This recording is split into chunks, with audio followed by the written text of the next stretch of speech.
Bonjour à tous les fans du Real Madrid et fans de football en général, j'espère que tout le monde va bien. Je suis très content les gars de vous retrouver aujourd'hui dans cette vidéo que vous m'avez quand même beaucoup demandé ces derniers temps. Voici aujourd'hui l'analyse complète et détaillée de Kylian Mbappé en tant que numéro 9. Est-il un bon attaquant de pointe par rapport à ses qualités et ce qu'il a déjà démontré par le passé à ce poste-là? Ou au contraire, est-il un attaquant de pointe moyen, voire trop limité avec pas mal de défauts qui pourraient être un frein pour lui, ses qualités et aussi pour l'équipe en tout cas qui va l'utiliser à ce poste-là?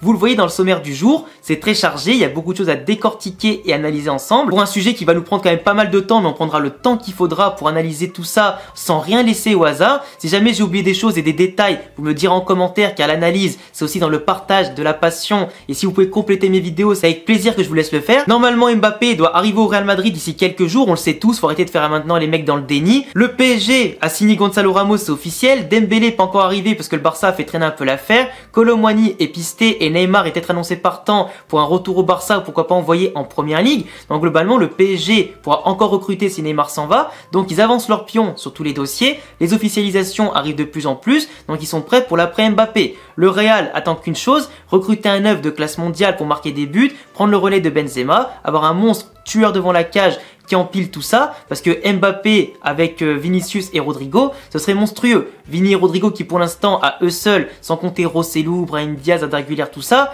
c'est très limité pour que le Real puisse marquer énormément sur tous les tableaux et remporter tous les objectifs et tous les trophées. Donc globalement Mbappé est préférentiel, même si lui aimerait jouer un poste d'ailier gauche ou droit, aujourd'hui c'est Vinicius à gauche, dans un système en 4-4-2 que Ancelotti teste depuis le début de la pré-saison. Donc globalement Vinicius ira à gauche, c'est lui le numéro 7, le joueur égérie, donc forcément le couloir gauche sa propriété parce qu'il est hors norme au couloir gauche. Donc Mbappé sera bien en pointe au Real Madrid et donc on va voir ensemble ses qualités, ses défauts et comment le Real peut l'utiliser justement au mieux ses capacités à ce poste-là. À part ça, si vous aimez le Real Madrid, mes vidéos en général et pourquoi pas aussi le football tout court, n'hésitez pas à vous abonner, cocher la cloche. Merci à tous car on a passé le palier des 60 000 abonnés, ça me fait super plaisir. Maintenant let's go au prochain palier des 70 000 abonnés et aussi bien sûr pour la suite de la vidéo. Pour commencer l'analyse, on sait tous que Kylian Mbappé préfère jouer ailier gauche de base. C'est son poste préférentiel, il a été formé en tant qu'ailier, il a des réflexes sur le terrain en tant qu'ailier, même en tant qu'attaquant de pointe, il va souvent sur le côté gauche, profiter de sa vitesse, le fait de rentrer pour enrouler ou tirer premier poteau comme il aime faire.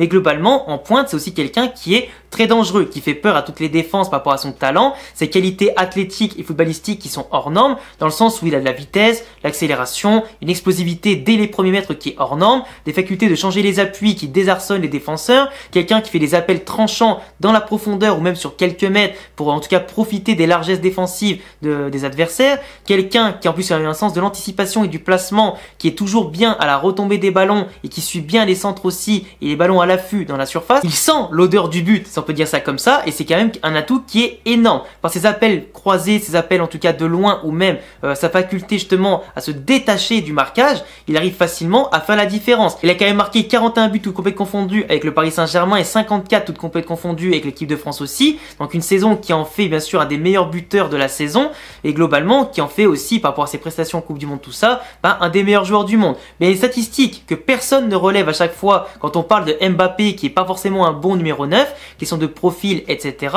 on détaillera ça un peu après. Mbappé pour moi, quand j'ai visualisé ces 54 derniers buts du coup de cette saison, il y a un truc qui m'a frappé et j'ai quand même compté à la mano, c'est 95% de ces buts qui sont marqués à une ou deux touches de balle dans la surface. Après un appel, après une longue basse reçue en l'air ou à ras de terre, après un centre qu'il a coupé parce qu'il a parfaitement suivi, savait parfaitement où se placer et où le ballon allait retomber et l'espace qu'il fallait attaquer en se projetant très vite et en se jetant.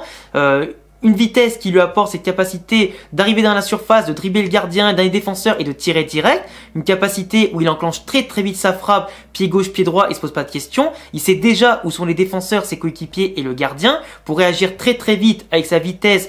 Et le fait aussi que ses réflexes suivent forcément la vitesse qu'il a, où en général c'est très dur à cette vitesse de contrôler le ballon et ses derniers gestes. C'est aussi que comme je disais sur une deux touches de balle, soit il va la pousser au fond, il va faire des petits tapines comme certains disent, mais parce qu'il sait se positionner et se jette dans l'espace où ses coéquipiers lâchent le ballon. Quand il a la balle, soit il élimine le défenseur, le gardien, il enroule ou frappe croisé au premier poteau. Donc c'est un attaquant qui est clinique, qui sur quelques espaces que tu vas lui laisser, va faire la différence. Même s'il aime bien en général partir de la gauche pour aller dans l'axe, ça lui arrive aussi de partir de l'axe pour aller à gauche, ses appels font à chaque fois la différence différence dans les espaces qui sont libres, parce que lui, ce qu'il aime, c'est les espaces. Ce qui nous amène forcément aussi cette question de profil. On sait déjà de base qu'en équipe de France, ça a déjà essayé de le mettre avec un autre attaquant par exemple, mais en équipe de France, il a toujours Giroud à côté de lui, ou un profil d'attaquant qui lui permet justement d'être complémentaire avec lui, qui va lui dévier les ballons dans l'espace, qui va être un rôle de pivot, qui va faire remonter le bloc de l'équipe de France, conserver le ballon et combiner avec lui pour lancer dans cet espace, attirer les défenses centraux sur cet attaquant plus puissant, etc. Mbappé, avec cette liberté, fait absolument ce qu'il veut en se déplaçant, en allant dans l'axe, à gauche, etc. Globalement, au PSG, il s'était plaint qu'il n'avait pas d'attaquant de pivot à côté de lui pour justement lui ouvrir les mêmes espaces et lui permettre cette liberté. Puis il faut dire aussi qu'au PSG, avec Messi et Neymar qui ont déjà de la liberté, Mbappé en plus, ça faisait beaucoup. Au-delà du travail défensif qui n'était pas fait tout le temps par ces trois-là, ce manque d'attaquants de pointe et de diversité tactique a causé du tort au PSG en Ligue des Champions.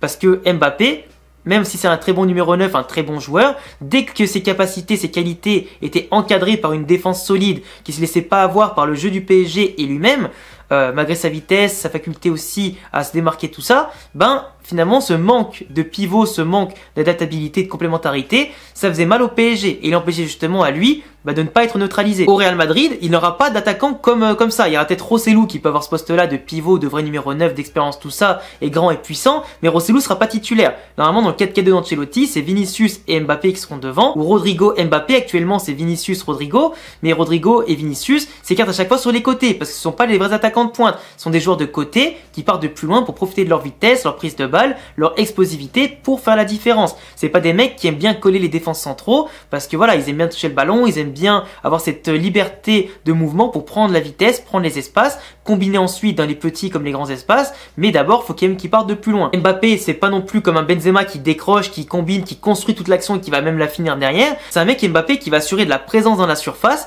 qui dans les moments où tu vas être en contre, par exemple avec un bloc bas, qui va permettre d'avoir beaucoup de verticalité, parce que sur les longs ballons, lui, t'es sûr qu'il va y aller avec Vinicius. Donc à gauche et lui maintenant en pointe, t'auras deux mecs qui vont y aller à chaque fois, qui va faire reculer les adversaires parce qu'ils vont faire peur en passant les premiers rideaux, deuxième rideau avec les longs ballons, et globalement leur vitesse peut faire la différence. Dans un moment où tu as les attaques placées, si l'adversaire a un bloc très bas, Vinicius avait déjà ces problèmes là contre les blocs bas, où il venait se casser les dents contre les rideaux, à vouloir tenter le dribble et le dribble. Mbappé c'est un peu moins un mec percutant comme Vinicius, il a un peu moins ce côté dribbleur, full dribbleur. Par contre, même si certains disent que c'est un sprinter, il sait parfaitement dribbler un ou deux mecs sur des petits espaces. Mais globalement contre les blocs bas, ça va manquer un petit peu peut-être de fluidité quand les deux, Vinicius et Mbappé, se casseront les dents sur les défenses regroupées. Ils ne vont pas profiter des espaces, de la vitesse, des appels en profondeur, même si Mbappé, comme je vous l'ai dit, peut, sur un geste ou deux, se décaler, crocheter un mec et tirer tout de suite. Et même si, imaginons, il est excentré sur cette frappe, il va tirer, ça va rebondir sur le gardien qui va des fois la repousser plein axe et que quelqu'un d'autre peut la pousser au fond.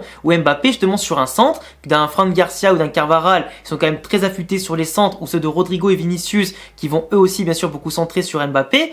Mbappé sera souvent à l'affût du moindre espace. Le moindre ballon qui traîne, il va tirer dedans, peu importe la position, ça peut rentrer dedans. Et c'est ça un numéro 9. Quelqu'un qui n'hésite pas, qui a cette capacité de réaction qu'on attend même dans les moments où c'est les plus durs parce que l'effectif adverse est regroupé. T'as pas besoin d'être un Benzema, un Giroud, un Zlatan, etc.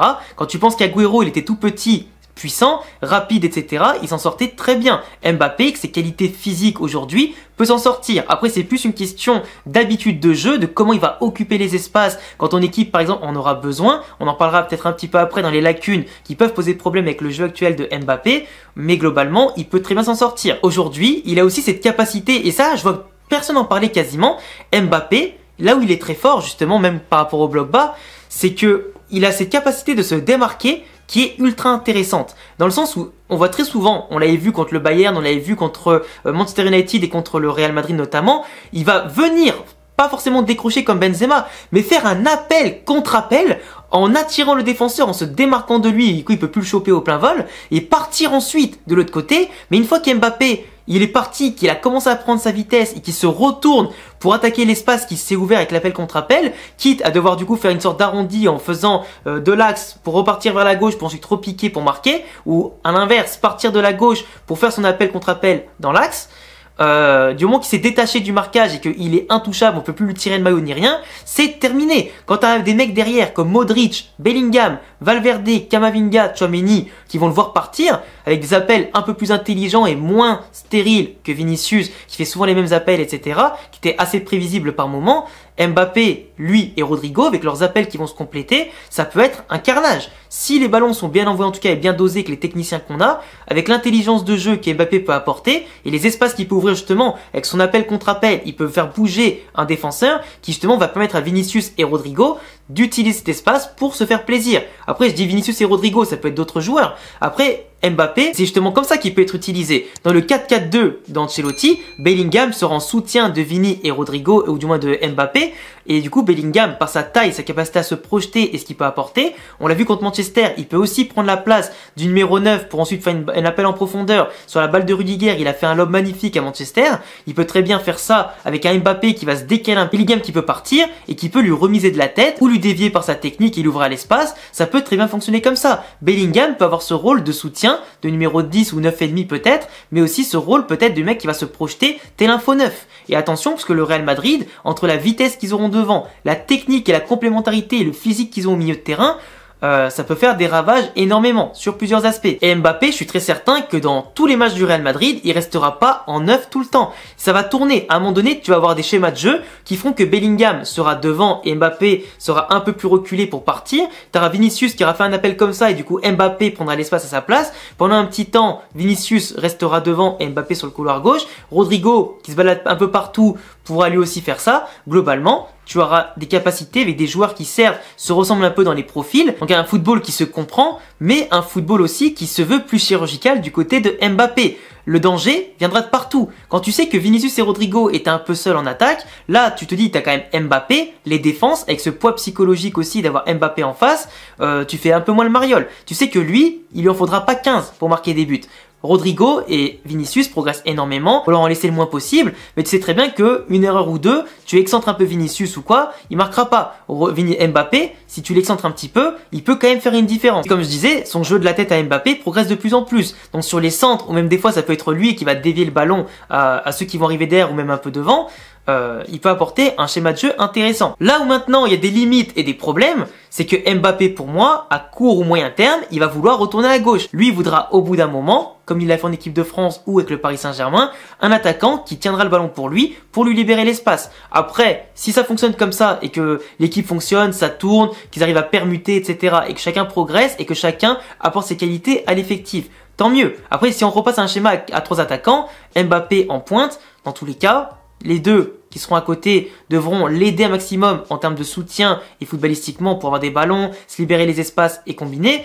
Mais globalement, Mbappé aujourd'hui, je pense qu'il est capable de péter un plomb pour retourner au côté gauche. Ce qui posera problème avec Vinicius, qui est, comme je disais, l'Egeri est la star du moment côté Real Madrid. Le problème, c'est comme je disais, c'est que Mbappé, c'est pas un joueur de pivot. Donc le jour où le Real Madrid sera vraiment sous l'eau, comme contre Manchester City ou contre un Bayern Munich, j'en sais rien, si on est ultra dominé, bah, c'est pas en envoyant le ballon à Mbappé sur lui que on va remonter le bloc comme il faut, parce qu'il a pas la technique d'un Benzema, il n'a pas la technique non plus d'un Harry Kane pour tenir le ballon, la puissance pour tenir tous les duels et surtout pour attendre que le bloc remonte. Donc du coup, tu vas être un peu asphyxié et en plus Mbappé défend pas forcément très bien, voire pas du tout. Au pressing, c'est pas lui qui fera le pressing à 100%, il va pas toujours sur les seconds ballons. Du coup, le pressing avec Mbappé peut manquer un peu de peps, etc. parce qu'il va s'économiser pour multiplier les longues courses. Dans le cas où tu es dominé, par contre Mbappé peut être intéressant parce que tu vas sauter le premier rideau ou le deuxième rideau de la défense adverse avec la vitesse de Vinicius et Mbappé qui poussera l'adversaire à reculer et ainsi de suite. Mais dans le cas où toi t'es dominé, si tu fais que balancer devant et un peu inutilement parce que des fois c'est trop long, c'est envoyé à la mort ton joueur, tu vas que l'épuiser pour rien, bah le manque de solution peut être un peu dangereux. Et du coup le Real Madrid, si les profils des joueurs ne sont pas assez complémentaires, ou du moins pas aussi complémentaires que prévu, tu peux passer de sales moments. Si normalement le 4-4-2 d'Ancelotti, avec Bellingham, Tchouaméni, Camavinga, Valverde, Kroos, Modric et Ceballos, doit permettre avec les différents profils que tu as, de gagner la bataille du milieu de terrain, au moins physiquement et aussi techniquement. Mais après, dans les faits, enfin sur le papier ça se fait, sur le terrain, c'est encore autre chose. Parce que dans le cas où tu domines, que tu as la possession, etc., Mbappé va se régaler. Dans le cas où même tu es dominé, sur les contres, Mbappé va se régaler. Mais comme je te dis, si ton équipe est asphyxiée et Mbappé neutralisé, qu'est-ce que tu fais ? qu'est-ce que tu fais? Parce que si Mbappé avec son profil est neutralisé, vraiment Vinicius, qui a à peu près un même profil un peu plus percutant, sera aussi, je pense, un peu neutralisé. Mais si Mbappé attire les défenseurs à lui, Vinicius, normalement, sera un peu moins marqué que d'habitude. Parce qu'ils pourront pas mettre 2 mecs sur Vinicius et 2 mecs sur Mbappé. Ça voudra dire que tous les autres sont quasiment libres, tu vois. Donc les décrochages, les permutations aussi, ça peut être très bien. Mais attention, je dis bien attention, à ne pas skiller les joueurs qui se marchent sur les pieds. Parce que tout à l'heure, je disais que si Mbappé va là et Vinicius va ici, mais si Vinicius garde son profil et ses réflexes de s'excentrer à gauche, tu vas te retrouver par moment avec personne dans l'axe, peut-être que Rodrigo, mais du coup personne à droite parce que personne a décroché et coulissé, Fran Garcia qui voudra passer dans le dos pour aller centrer, Camavinga qui est au milieu de terrain qui restera par ici, Vinicius et Mbappé qui se marchent dessus. Donc, des fois, ça va sûrement arriver, les joueurs vont se marcher dessus, occuper les mêmes espaces, et des fois, ne manquer de solutions dans des zones du terrain qui pourraient être décisives, à cause des réflexes de formation de chacun des joueurs. Et ça, c'est entièrement possible, et on le voit dans beaucoup d'équipes. Pour amener un manque de solutions à des moments, des possessions un peu stériles dans les derniers 20-25 mètres, en tout cas, de l'équipe adverse. Et en plus, comme je le disais, contre les blocs bas, t'as des profils similaires avec Mbappé et Vinicius, même si Mbappé, pour profiter d'un moindre espace, d'un appel, d'un pas pour faire la diff, globalement, on peut quand même se casser les dents de la même façon. Là où, par exemple, si on a vu un Harry Kane ou un Haaland, enfin surtout Harry Kane, ça aurait fluidifié le jeu du Real comme un Benzema, ce qui aurait peut-être donné plus d'air à certains moments au Real Madrid contre les blocs bas. Mais après, il faut oublier que contre les blocs bas, c'est pas que à l'attaquant de pointe de faire la diff. T'as les autres joueurs qui peuvent tirer de loin pour forcer l'équipe adverse à sortir. Tu peux feinter justement des frappes de loin pour faire une petite passe comme l'a fait le Barça sur son coup franc avec Pedri et Dembélé contre le Real. Tu peux utiliser les coups de pied arrêtés, t'as plein de solutions. Enfin bref, les conclusions de la vidéo. Je pense que j'ai rien oublié, mais si jamais j'ai oublié des trucs, on précisera en commentaire épinglé ou je vous laisserai commenter aussi dans les commentaires. Vous allez compléter ma vidéo. Mais globalement, on a un Mbappé qui est une solution, à mon sens, à court terme pour le Real, qui t'apporte un profil ultra puissant d'un buteur qui va marquer 40 à 50 buts par saison. Donc forcément, l'attaquant, c'est quoi son rôle? C'est marquer des buts.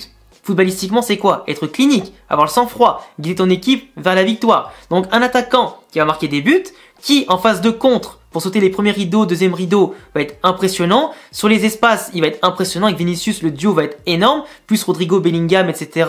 On sait qu'il va profiter des bons ballons, qui va être chirurgical. Ça, on le sait tous. Quelqu'un qui résiste à la pression, qui peut être un leader, qui fera peur à l'équipe adverse, qui a un profil différent. Donc, il faudra pas s'attendre à quelqu'un qui jouera comme Benzema. Mais Benzema, faut pas oublier que quand il partait, en tout cas en dézonage, il marchait un petit peu sur les milieux de terrain qui des fois étaient déjà en surnombre ici. Certes, le Real pouvait avoir un peu plus de contrôle, mais du coup, tu n'avais plus personne dans l'axe. Donc Mbappé va apporter cette présence dans l'axe qui manquait au Real Madrid. Ou par ces dézonages et permutations avec les autres, devrait apporter du soutien. Même si, bien entendu, attention à pas se marcher sur les pieds avec Vinicius ou Rodrigo sur les côtés. Ça pourrait beaucoup arriver parce que chacun voudra ses réflexes ou monopoliser des fois le ballon. Vinicius, attention aussi à voir si il sera pas frustré d'avoir moins de ballons parce que Mbappé en aura aussi pas mal. Je pense pour tenir le ballon, pour ressortir le bloc dans le cas où tu es dominé. Attention aussi à bien faire évoluer le jeu d'Mbappé sur tous les secteurs pour bien sûr profiter des centres, la présence et le donner en tout cas un maximum d'espace. Et voir ensuite quand tu as moins d'espace contre des blocs bas, comment ça pourrait évoluer. Enfin bref, cette vidéo était un peu longue les gars. Merci d'avoir écouté cette vidéo du début jusqu'à la fin en espérant qu'elle était claire et intéressante. Je vous laisserai compléter tout ça en commentaire, vous abonner, cocher la cloche, le petit pouce bleu. Est-ce que pour vous, Mbappé est un bon choix et un bon attaquant ou pas? Et à bientôt les gars pour une prochaine vidéo. Ciao!